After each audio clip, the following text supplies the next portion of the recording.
महाभारत भारत का गौरवशाली इतिहास। हम कथा सुनाते पांडव सकल महान की। यह महाभारत है पुण्य कथा श्री भगवान की।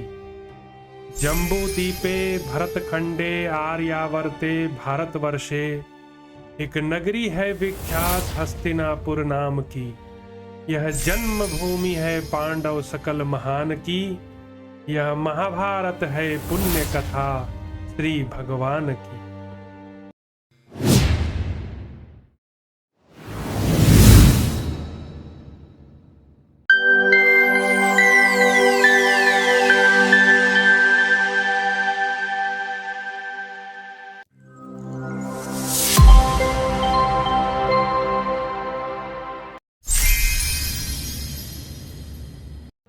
श्री रुक्मिणी कृष्णचंद्राभ्याम नमः।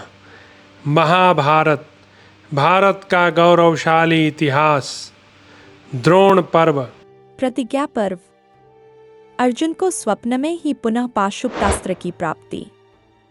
तब बहुत अच्छा कहकर वे दोनों वीर भगवान शंकर के पार्षद गणों के साथ सैकड़ों दिव्य ऐश्वर्यों से संपन्न तथा संपूर्ण मनोरथों की सिद्धि करने वाले उस पुण्यमय दिव्य सरोवर की ओर प्रस्थित हुए, जिसकी ओर जाने के लिए महादेव जी ने स्वयं ही संकेत किया। संजय कहते हैं, राजन, तदंतर कुंती कुमार अर्जुन ने प्रसन्न चित्त हो हाथ जोड़कर कहा। वे दोनों नरनारायण ऋषि बिना किसी घबराहट के वहां जा पहुंचे। उन्होंने अपने द्वारा समर्पित किए हुए रात्रिकाल के उस नैतिक उपहार को, जिसे श्री कृष्ण को निवेदित किया था, भगवान त्रिनेत्रधारी शिव के समीप रखा हुआ देखा। उस सरोवर के तट पर पहुंचकर अर्जुन और श्री कृष्ण दोनों ने जल के भीतर एक भयंकर नाग देखा, जो सूर्यमंडल के समान प्रकाशित हो रहा था। वहीं उन्होंने अग्नि के समान तेजस्वी और सहस्रफणों से युक्त दूसरा श्रेष्ठ नाग भी देखा। तब पांडुपुत्र अर्जुन ने मन ही मन भगवान श्री कृष्ण और शिव की पूजा करके भगवान, जो अपने मुख से आग की प्रचंड ज्वालाएं उगल रहा था, शंकर से कहा, प्रभो, मैं आपसे दिव्य अस्त्र प्राप्त करना चाहता हूं। तब श्री कृष्ण और अर्जुन जल से आचमन करके हाथ जोड़ भगवान शंकर को प्रणाम। उस समय अर्जुन का वर प्राप्ति के लिए वह वचन सुनकर महादेव जी मुस्कराने लगे करते हुए उन दोनों नागों के निकट खड़े हो गए और श्री कृष्ण तथा अर्जुन से बोले, नरश्रेष्ठ, तुम दोनों का स्वागत है। तुम्हारा मनोरथ मुझे विदित है।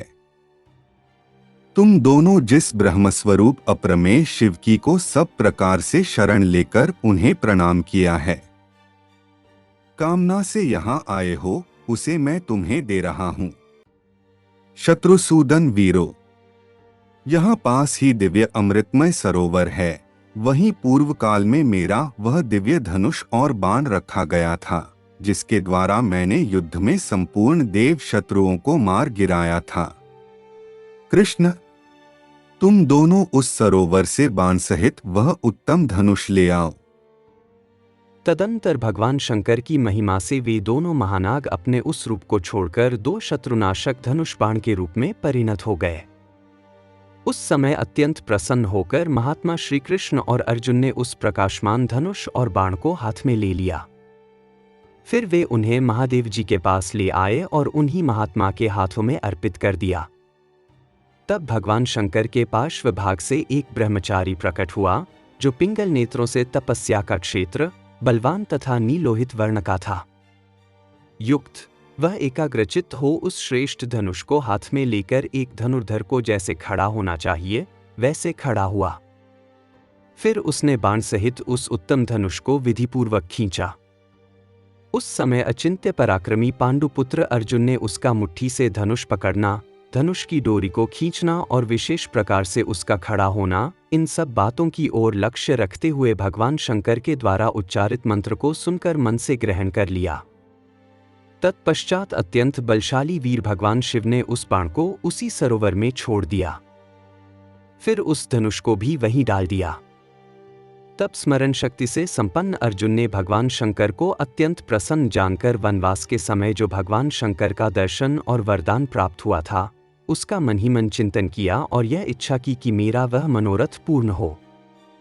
उनके इस अभिप्राय को जानकर भगवान शंकर ने प्रसन्न हो वरदान के रूप में वह घोर पाशुपत अस्त्र, जो उनकी प्रतिज्ञा की पूर्ति कराने वाला था, दे दिया। भगवान शंकर से उस दिव्य पाशुपतास्त्र को पुनः प्राप्त करके दुर्धर्ष वीर अर्जुन के शरीर में रोमांच हो आया और उन्हें यह विश्वास हो गया कि अब मेरा कार्य पूर्ण हो जाएगा। फिर तो अत्यंत हर्ष में भरे हुए श्री कृष्ण और अर्जुन दोनों महापुरुषों ने मस्तक नवाकर भगवान महेश्वर को प्रणाम किया और उनकी आज्ञा ले उसी क्षण वे दोनों वीर बड़ी प्रसन्नता के साथ अपने शिविर को लौट आए।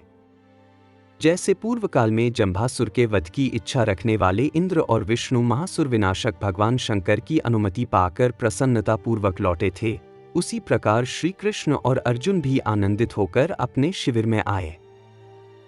युधिष्ठिर का प्रातः काल उठकर स्नान और नित्य कर्म आदि से निवृत्त हो ब्राह्मणों को दान देना, वस्त्राभूषणों से विभूषित हो सिंहासन पर बैठना और वहां पधारे हुए भगवान श्री कृष्ण का पूजन करना। संजय कहते हैं, राजन, इधर श्री कृष्ण और दारुक में पूर्वोक्त प्रकार से बातें हो ही रही थीं कि वह रात बीत गई। दूसरी ओर राजा युधिष्ठिर भी जाग गए। उस समय हाथ से ताली देकर गीत गाने वाले तथा मांगलिक वस्तुओं को प्रस्तुत करने वाले सूत, मागध और वैतालिक जन पुरुष श्रेष्ठ युधिष्ठिर की स्तुति करने लगे। नर्तक नाचने और रागयुक्त कंठ वाले गायक गुरुकुल की स्तुति से युक्त मधुर गीत गाने लगे।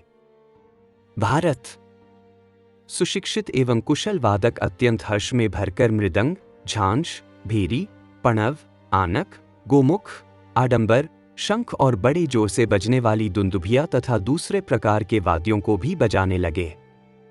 वाद्यों का वह मेघ के समान गंभीर एवं महान घोष आकाश तक फैल गया। उस ध्वनि ने सोए हुए नृपश्रेष्ठ महाराज युधिष्ठिर को जगा दिया। बहुमूल्य एवं उत्तम शैया पर सुखपूर्वक सोकर जगे हुए राजा युधिष्ठिर वहां से उठकर आवश्यक कार्य के लिए स्नान करने गए। वहां स्नान करके श्वेत वस्त्र धारण किए हुए 108 युवक सोने के घड़ों में जल भरकर उन्हें नहलाने के लिए उपस्थित हुए।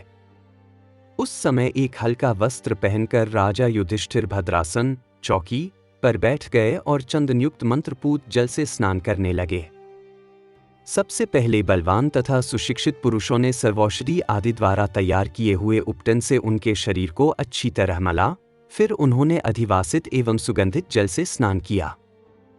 तत्पश्चात राजहंस के समान सफेद ढीली ढाली पगड़ी लेकर माथे का जल सुखाने के लिए उसे मस्तक पर लपेट लिया। फिर वे महाबाहु युधिष्ठिर अपने सारे अंगों में हरिचंदन का अनुलेपन करके नूतन वस्त्र और पुष्पमाला धारण किए हाथ जोड़े पूर्वाभिमुख होकर बैठ गए। वहां पवित्री कुश के 2 पत्तों सहित समिधाओं तथा मंत्रपूत आहुतियों से अग्निदेव की पूजा करके वे उस अग्निहोत्र गृह से बाहर निकले। फिर शिविर की दूसरी ड्योढ़ी पार करके पुरुष सिंह राजा युधिष्ठिर ने वेदवेत्ता वृद्ध ब्राह्मण शिरोमणियों को देखा। वे सबके सब जितेंद्रिय, वेदाध्ययन के व्रत में निष्णात, यज्ञांत स्नान से पवित्र तथा सूर्यदेव के उपासक थे। वे संख्या में 1008 थे और उनके साथ 1,000 अनुचर थे। तब महाबाहु पांडुपुत्र युधिष्ठिर ने अक्षत फूल देकर उन ब्राह्मणों से स्वस्ति वाचन कराया और उनमें से प्रत्येक ब्राह्मण को मधु, घी एवं श्रेष्ठ मांगलिक फलों के साथ 1-1 स्वर्ण मुद्रा प्रदान की। इसके सिवा उन पांडुनंदन ने ब्राह्मणों को सजस जाए 100 घोड़े, उत्तम वस्त्र, इच्छानुसार दक्षिणा और बछड़ों सहित दूध देने वाली बहुत सी कपिला गौएं दी। उन गौओं के सींगों में सोने और खुरों में चांदी मढ़े हुए थे। उन सबको देकर युधिष्ठिर ने उन गौओं एवं ब्राह्मणों की परिक्रमा की।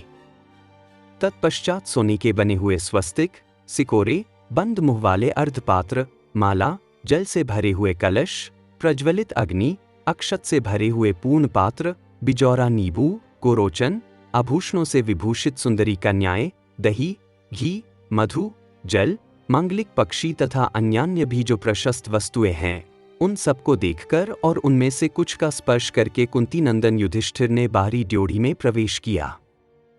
उस ड्योढ़ी में खड़े हुए महाबाहु युधिष्ठिर के सेवकों ने उनके लिए सोने का बना हुआ एक सर्वतोभद्र नामक श्रेष्ठ आसन दिया, जिसमें मुक्ता और वैदूरमणि जड़ी हुई थी। उस पर बहुमूल्य बिछौना बिछा हुआ था। उसके ऊपर सुंदर चादर बिछाई गई थी। वह दिव्य एवं समृद्धिशाली सिंहासन साक्षात विश्वकर्मा का बनाया हुआ था। वहां बैठे हुए महात्मा राजा युधिष्ठिर को उनके सेवकों ने सब प्रकार के उज्ज्वल एवं बहुमूल्य आभूषण भेंट किए। महाराज, मुक्तामय आभूषणों से विभूषित वेश वाले महात्मा कुंतीनंदन का स्वरूप उस समय शत्रुओं का शोक बढ़ा रहा था। चंद्रमा की किरणों के समान श्वेत तथा सुवर्णमय दंड वाले सुंदर शोभाशाली अनेक चवर डुलाए जा रहे थे। उनसे राजा युधिष्ठिर की वैसी ही शोभा हो रही थी जैसे बिजलियों से मेघ सुशोभित होता है। उस समय सूतगण स्तुति करते थे, वंदीजन वंदना कर रहे थे और गंधर्वगण उनके स्विश के गीत गाते थे। इन सबसे घिरे हुए युधिष्ठिर वहां सिंहासन पर विराजमान थे। तदंतर 2 ही घड़ी में रथों का महान शब्द गूंज उठा। रथियों के रथों के पहियों की घरघराहट और घोड़ों की टापों के शब्द सुनाई देने लगे। हाथियों के घंटों की घनघनाहट, शंखों की ध्वनि तथा पैदल चलने वाले मनुष्यों के पैरों की धमक से यह पृथ्वी कांपती सी जान पड़ती थी। इसी समय कानों में कुंडल पहने, कमर में तलवार बांधे और वक्षस्थल पर कवच धारण किए एक तरुण द्वारपाल ने उस ड्योढ़ी के भीतर प्रवेश करके धरती पर दोनों घुटने टेक दिए और वंदनीय महाराज युधिष्ठिर को मस्तक नवाकर प्रणाम किया। इस प्रकार सिर से प्रणाम करके उसने धर्मपुत्र महात्मा युधिष्ठिर को यह सूचना दी कि भगवान श्री कृष्ण पधार रहे। तब पुरुष सिंह युधिष्ठिर ने द्वारपाल से कहा, तुम माधव को स्वागत पूर्वक ले आओ और उन्हें अर्घ्य तथा परम उत्तम आसन अर्पित करो। तब द्वारपाल ने भगवान श्री कृष्ण को भीतर ले आकर एक श्रेष्ठ आसन पर बैठा दिया। तत्पश्चात धर्मराज युधिष्ठिर ने स्वयं ही विधिपूर्वक उनका पूजन किया। इस प्रकार श्री महाभारत द्रोण पर्व के अंतर्गत प्रतिज्ञा पर्व में युधिष्ठिर के सुसज्जित होने से संबंध रखने वाला 82वां अध्याय पूरा हुआ। महाभारत, भारत का गौरवशाली इतिहास। हम कथा सुनाते पांडव सकल महान की, यह महाभारत है पुण्य कथा श्री भगवान की। जम्बू दीपे भरतखंडे आर्यावर्ते भारतवर्षे, एक नगरी है विख्यात हस्तिनापुर नाम की। यह जन्मभूमि है पांडव सकल महान की, यह महाभारत है पुण्य कथा श्री भगवान की।